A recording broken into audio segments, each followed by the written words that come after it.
Hi, Mystery Recapped here. Today, I am going to explain an episode called Hi So from a Thai mystery thriller anthology series, Girl from Nowhere. Spoilers ahead, watch out, and take care. In the opening scene, we are introduced to a prestigious high school in Thailand. An affiliate of the school is giving a tour to a new student named Nano. She shows her every classroom and tells Nano the name of the parents who donated for the rooms to be well equipped. It is clear that the school runs on donations from the parents. The rich students are respected, while the poor ones are made fun of. Nano asks if she is allowed to pay for one of the rooms in the school. The woman takes her words into consideration and gives her an old classroom in return for money. Nano then changes the classroom into her personal office. Somewhere else, the son of a millionaire businessman, Dino, brings bags full of gifts from the UK for his friends. He had gone to visit his parents who live there. Alongside Dino, To was also in the UK for a trip. His friends had placed a bet on who would bring them more gifts, and Dino wins. The friends unknowingly compete against each other in terms of wealth. Dino is the unsaid leader of the group, and the wealthiest one among them. To asks him why he didn't meet him when they were in the same city, to which Dino replies that he wanted to spend time with his family. To is infuriated that his friends like Dino better than him, and is ashamed that he is not as wealthy. It is evident that the group loves Dino just for his money. He is aware of this fact, but doesn't seem to mind them using him. The group finds out that a new student bought an entire classroom for herself on her first day at school. Dino finally has a competitor, which he is not happy about. As they talk about Nano, she enters the classroom and affirms that she did in fact buy a room in the school. According to her, she is opening her own company that will help the students get anything they want in turn for money. She hands them all her business cards, claiming that her company's motto is that money can buy everything. Following that, the teacher walks in and hands them all the results of the last test. Dino, as usual, gets the best grades out of them. Meanwhile, Pop is mad because he scored only a 2.24 GPA when he had to cross 3.0 to get a new motorbike from his father. He complains about life being unfair when Nano offers to help him through her company. She brings them to her office and asks Pop for 15,000 baht for the service. Since it is pretty cheap compared to the motorcycle he wants, he decides to give her the money. Moreover, the group wants to test if she is telling the truth. After confirming that the money is paid in full, Nano asks for his test result and shreds it using a paper shredder. The group is shocked, but then Nano prints out a brand new paper with a better score. It looks identical to the others, so Pop's parents wouldn't notice that it's fake. He thanks her, happy with the results. Nano claims that she can do many other things for them. When asked what kind of things, she smiles and says anything. Starting that day, her business flourishes quickly. A crowd of students lines up in front of her office with money, asking her for several favors. One day, a guy asks Nano to teach his ex-girlfriend a lesson for cheating on him. That evening, her new boyfriend is beaten to death by some thugs. Similarly, another guy asks for a girlfriend and gets one, thanks to her company. One day, after class, Nano questions Dino why he hadn't asked her for her services until now. She thinks it is strange that he has no problems in his life. The others claim that he is filthy rich, his parents are never home, and his grades are good. Since his life is basically perfect, he doesn't need her help. Pop even claims that if Nano has a problem, she must come to Dino because he has a solution to everything. Then, a girl named Juan mentions that she needs Nano's help to create a fake teacher's letter to her parents. She wants to go on an overnight trip outside Thailand, but doesn't want her parents to know. The guys like the idea and join in on it. Soon, they start to plan a trip to Japan. When they ask Dino to join, he claims that he is tired of taking so many trips abroad and just wants to be home for now. The others try to convince him to join them, but he doesn't budge. Nano knows something about him is off. To find out, she suggests they go to Dino's house for dinner. Since it is a massive villa that has a swimming pool, a home theater, a snooker room, a golf room, and many other facilities, the group is sure to enjoy the stay much more than if they travel abroad. However, Dino doesn't want them in his house, afraid that they will get drunk and break expensive things in it.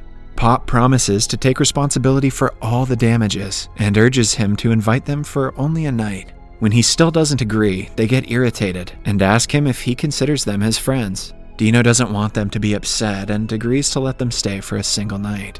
After school ends, he gets inside his car and tells the driver the address to his house. When he reaches there, it is revealed that Dino's parents are small business owners who work hard to send him to a prestigious school. When he first came into the school, he saw how only the rich kids had friends and lied to them about being wealthy. With time, he had to keep up with the lie by renting cars to the school and buying them food from his fake foreign trips. This is the reason why he didn't meet To during his last trip to the UK. Similarly, he didn't want to invite his friends to his extravagant villa because he doesn't have one. Dino's parents are normal people who want nothing but his happiness. They are unaware of their son's shenanigans and think that his generous friends drop him off at home in their fancy cars every day.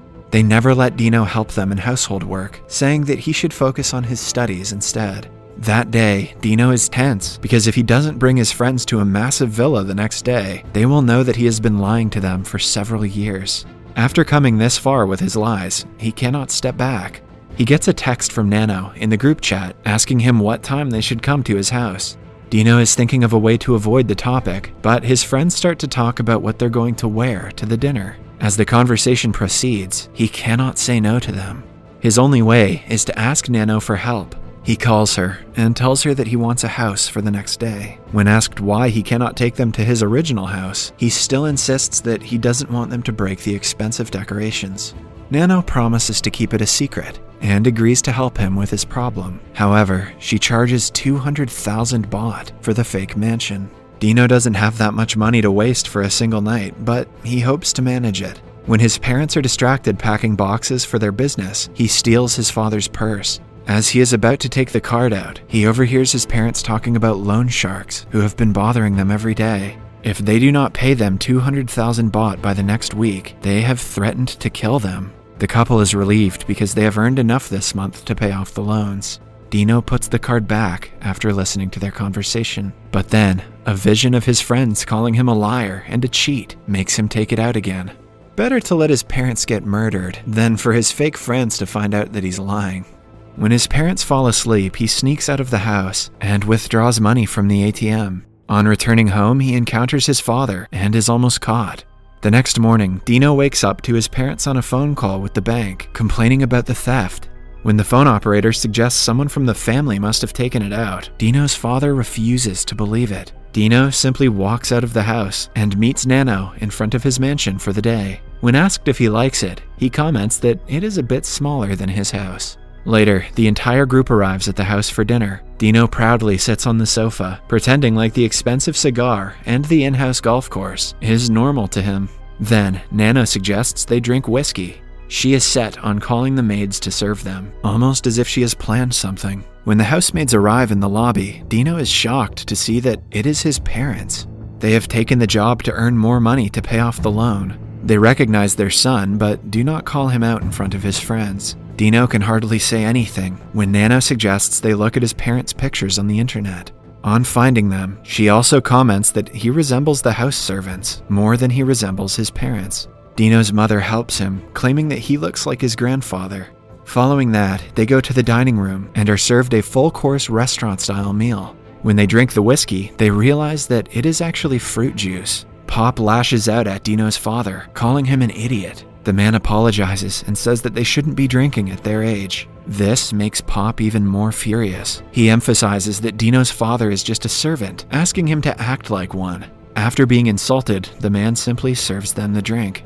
To stir the awkwardness, Nano suggests they smoke weed as well. Dino tries to stop them, saying that his parents might find out, but the group doesn't listen. To fit in, he also smokes while his parents watch him in disappointment. Moments later, Pop asks for wine, but Dino's father refuses to serve it since they have already had too much to drink. Pop threatens to get him fired and insults him yet again. Scared of him, Dino's mother serves them the wine, even when the father disagrees. She accidentally drops it on Juan, who accuses her of doing it on purpose. Pop gets up from his seat, ready to fight them, but Dino stops him. He calms everyone down and asks his friends to go to another room. For a minute, he is left alone with his parents, but he walks away when his mother tries to talk to him. Following that, the group goes to a study room while complaining about the rude servants. They want to do something fun to lighten the mood when Nano shows them a revolver she found on a shelf. Pop loads a single bullet and bets 200,000 baht on the person who gets shot. The group joins in and bets 200,000 baht each. The person to get shot in the arm will receive more than 1 million baht, so Dino doesn't want to give up the chance. Pop goes first, but isn't shot. Similarly, 3 of them press the trigger with the gun to their arm, but they do not get shot either. When it is Nano's turn, she points the gun at her head, but she is not shot either. At last, it is Dino's turn. He is about to shoot himself when his father stops him. He yells at the kids to be more responsible with their lives because their parents love them. An enraged Pop hits him with a golf club and knocks him out. Before the group can react, Dino's mother interferes and begins to scold them. Pop hits her with the back of the revolver and knocks her out as well. Dino freezes in shock, but he still doesn't do anything to help his parents. Nano starts to laugh maniacally, while the others look at the maids in horror. In the following scene, Dino walks to his house to see that his parents are having dinner. Their faces are covered in injuries that were inflicted by Pop. They do not talk about the events of the day and call him to have dinner.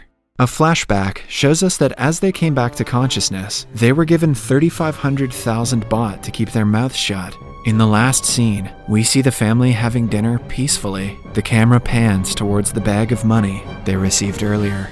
Subscribe for more videos like this. Turn on notifications. Thank you for watching.